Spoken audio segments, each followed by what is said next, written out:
Is it possible to retire in Canada with $500,000 in savings? For this 55-year-old couple, it absolutely is not enough. So let's dig into the details to see why it might not work for this couple, what changes can be made, and once we get to a successful plan, let's stress test it to see how it'll actually look in the real world.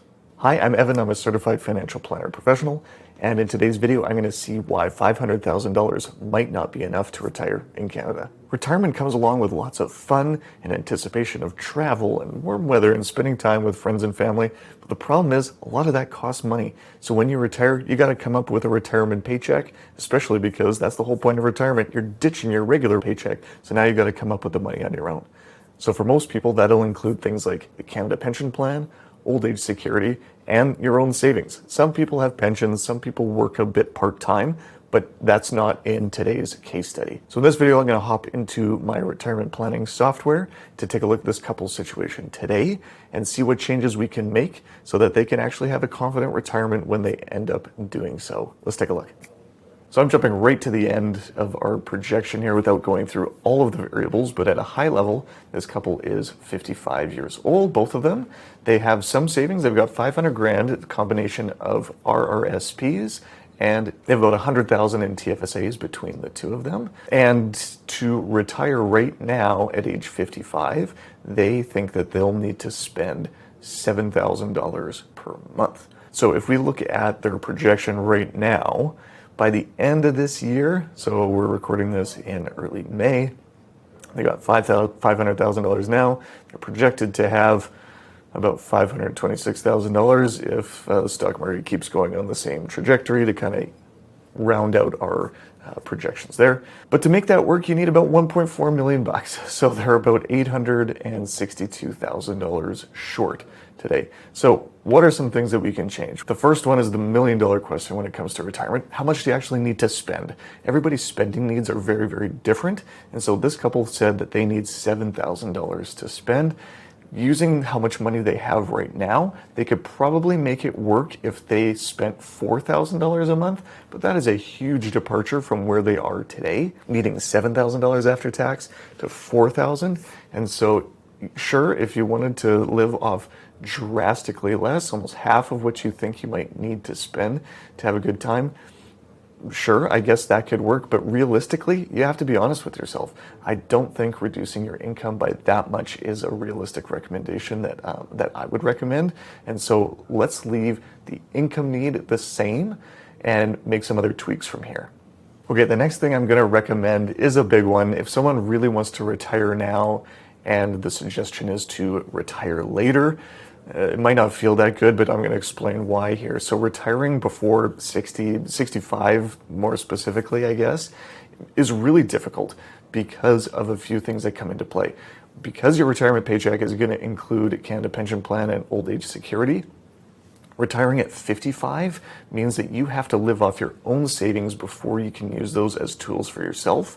And so retiring early just means you need to have that much more of a lump sum on hand in advance, and $500,000 in their case with their spending needs isn't going to be enough to do that. So deferring your retirement age to the median retirement age in Canada to 65 is going to have a huge impact. Let's see how that looks once we adjust the retirement age to 65. Okay, by extending their retirement age to 65, it allows them to push off their withdrawals from their savings that much further, and so it gives them an opportunity for the investments to grow even more. By working longer, you also continue to contribute to CPP, which means that your retirement benefit from the Canada Pension Plan is going to be higher as well, which allows you to spend more money. So retiring later and closer to that median age of 65 means that you just have a greater opportunity to spend more and live a lifestyle that is more that you're more accustomed to during your early retirement years in particular.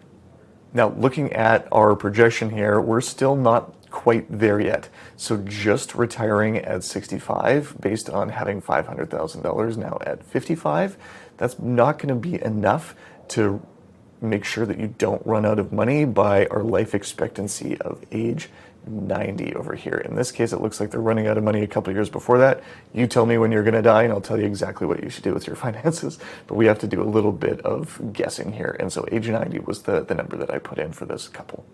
Now, the next change that I'm going to recommend for this couple, if they're going to continue working for the next 10 years or so, they're not currently saving any money. They just have what they have right now, and they don't have a plan to continue saving a little bit more. So my recommendation in this case would be to do something relatively simple, is start to invest $500 a month into a TFSA. And so that will just increase your TFSA balances for the next decade. And so we're not going to increase that with inflation or anything. It's just $6,000 a year or $500 a month into one of their TFSAs. And so by doing this, we get much, much closer to our goal, but we're not quite there yet. Okay, so our goal is we're pretty close at $1 million. They need to have to offset Canada Pension Plan and OAS and meet their income needs for their whole life. And they're projected to have about $967,000. So we're getting closer, and that's just saving a little bit. Obviously, you could save more, but just for the realism of the scenario here, investing that much more, if you're not used to investing or saving out of your cash flow, that might be a bit of a stretch. So we'll start there and we'll see what other tweaks we can do. All right, the last tweak that I made is adjusting when they're going to collect Canada Pension Plan benefits. So with the CPP, you can take it as early as 60 or as late as 70. The benefit to deferring means that you get a guaranteed increase for as long as you put it off, and that amount is increased along with inflation as well. So CPP is an inflation protected benefit, and it's guaranteed for your life, which is massive when you're building your retirement paycheck. So by deferring CPP, you increase your guaranteed income later on in life, which means you can spend more of your assets up front and allows you to spend more. So in this case here, now by deferring both of their Canada Pension Plan benefits, I have them assume getting about 80% of the maximum. That's about typical, if not a little bit conservative for someone that would be working up until age 65. They now only need to have $921,000 by the time they reach 65, and they're on pace for about $967,000. So this looks really good. So to summarize, so far the changes that we made are to extend the retirement to age 65, to start saving a little bit into TFSAs, $500 a month until they retire, and then don't take CPP and defer that one until age 70. So even though you're retired at 65, deferring CPP until age 70 just really extends your opportunity to have guaranteed income and a higher inflation-protected dollar amount into your later years. Now, we haven't talked about investment rate of return yet or anything like that. We use a standardized rate based on the assumptions from Financial Planning Canada, based on however someone is invested in their asset allocation. Don't worry about that too much, but what I want to do now is take a look at what happens when we actually impose some real life volatility onto the portfolio. Because we all know that investing, it doesn't look straight up like this. You can see my chart here. It looks straight up. No, that's not really how life goes. And so when we do something called Monte Carlo analysis takes a look at how you're invested, how volatile that portfolio is, and then it randomizes it, in my case, 1,000 times to find how many times this plan actually works out for this couple once we factor in some real world volatility. So let's take a look.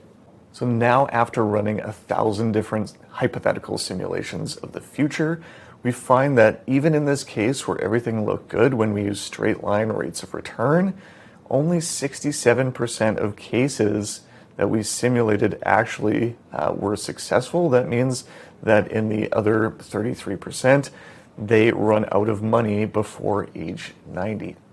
So you can say, maybe let's roll the dice, and maybe that's okay with you. But this is the importance of stress testing the portfolio instead of just using simple calculators, assuming everything is rosy and perfect in terms of your investment returns for your whole life. Things can look good even when we get complicated, but until we stress test it, we don't really have as much confidence as potentially we would want to have before you actually retire.